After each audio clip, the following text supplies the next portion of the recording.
This is Twit. Well, Apple's working on an iOS application that will almost certainly ship with iOS and may be called Healthbook. This passbook-like app will apparently focus on fitness tracking and healthcare monitoring. 9 to 5 Mac's Mark Gurman posted a detailed analysis, the best coverage of this app by far that I've seen online, and he published it this morning. He joins us now to fill us in. Oh, welcome, Mark. Hi, thanks for having me. Glad you're here. What is Healthbook, and what will it be able to do? So Healthbook is an application for the iPhone that Apple has been developing, and I first detailed it in January. It would be a application with several different cards, kind of like on Passbook, but instead of like movie tickets and boarding passes, it's your vital signs and different fitness statistics. So you'll have like a blood work folder to check glucose levels, one to check blood sugar, which is glucose, folder talking about nutrition, sleep tracking. The activity tag, tab in orange is mostly like a pedometer. It tells you steps, calories burned, miles walked. And then there's some more interesting stuff that a lot of companies haven't really tackled in the tech space, such as blood pressure, respiratory rate, oxygen saturation, heart rate, all sorts of stuff. So it's really expansive and advanced. The thing that jumped out to me when I saw this is, where are they getting this data? I mean, how are they measuring hydration levels? How are they measuring some of this stuff, the glucose levels? Obviously, it's not going to be just the iPhone here.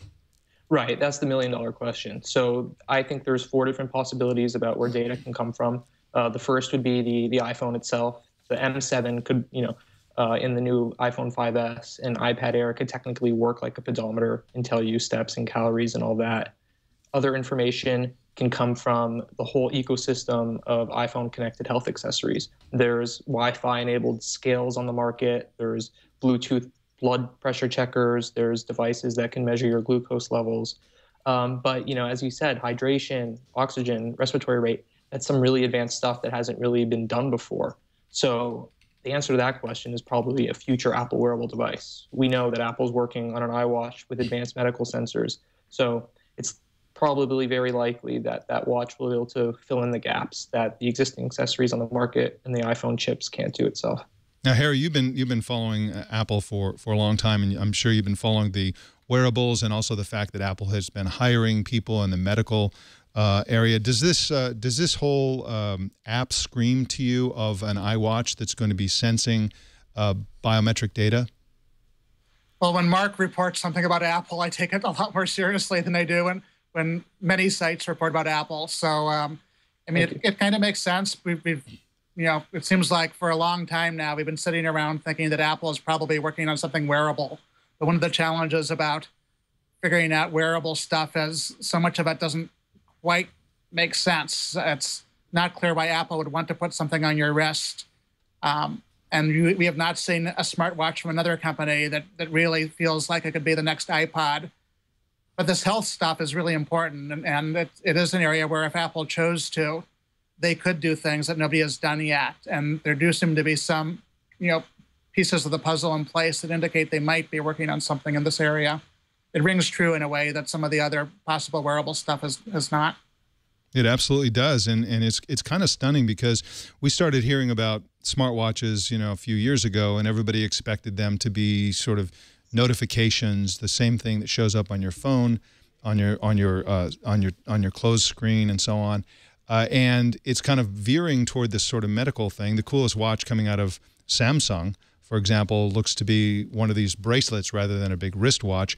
And we started hearing that Apple was getting very serious about, people always categorized it as a kind of quantified self thing, but this is hardcore medical equipment that they're talking about here, blood sugar level, and this sounds like life-saving applications for diabetics and things like that. It's kind of astonishing to see them go into this kind of hardcore medical stuff because, of course, Apple is in the business of very widespread mainstream type of devices. Harry, what do you think? Is this a surprising sort of left turn into the world of medicine for Apple?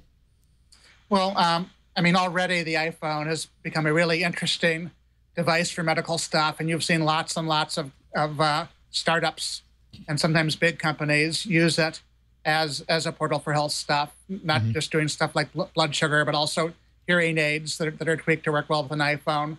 I mean, it is potentially a huge business in a way that a smartwatch doesn't feel like it's a huge business on its own. I also think it's intriguing that Apple looks like it's building a really robust iPhone application to serve as the interface. Because one question I always have about any kind of wearable is Apple likes to do beautiful screens, and Apple also likes to give you long battery life. That's a huge challenge with a wearable device. And I sort of wonder whether this might be an indication that instead of doing the beautiful interface on the wearable device itself, it's going to let the iPhone be the beautiful screen and the device just be the data collector. Yeah.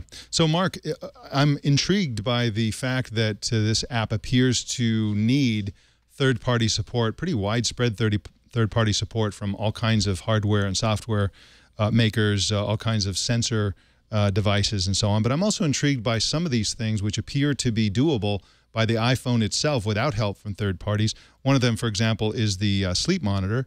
There are ways to do that. I think there's a real possibility that they're going to figure out a way for the iPhone to listen to you snoring or something like that and figure out what your sleep cycles are.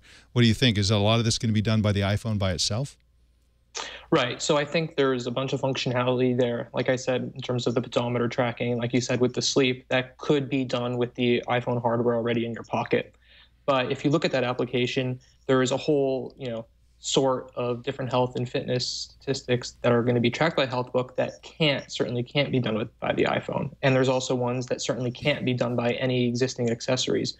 So there's that hole there where the theory breaks, where you have to have something to step in. Because, if Apple's building the software for something, they're also, looking for the hardware side, because that application does absolutely nothing if it doesn't have the hardware to make it happen, whether that hardware is in an iPhone, on Apple's online store where they're selling a bunch of iPhone connected fitness accessories, or an Apple bracelet or iWatch. That's to be seen. But I think the picture is very clear at this point that they're moving towards the health and fitness direction, and they're going to do it in a way that's really going to destroy the market. And about your point earlier about Apple entering the medical space, right now it kind of seems niche to have a hospital on your wrist. But, there was a time where tablets were very niche as well. There was a time where having a computer in your pocket was unthinkable. There was a time where people were carrying out CD players, and MP3 players were just 15 songs in this huge little box.